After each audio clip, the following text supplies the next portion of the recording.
আসসালামু আলাইকুম, সবাই ভালো আছেন। আজকে ফ্রান্সর অস্থায়ী বাজার দেখানো কাপড় তাকি লাগাইয়া মাছ সব কিছু পাওয়া যায়। অনেক সুন্দর পরিবেশ। খুব ভালো লাগছে। যাই না এই অস্থায়ী বাজার সপ্তাহ 2 দিন বয়, রবিবার আর মঙ্গলবার।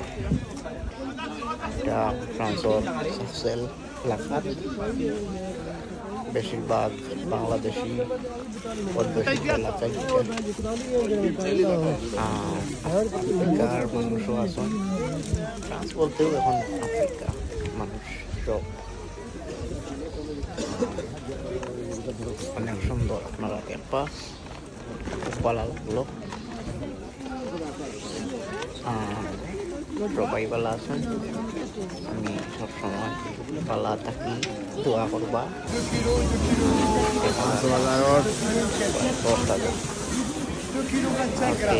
ভালো থাকবা।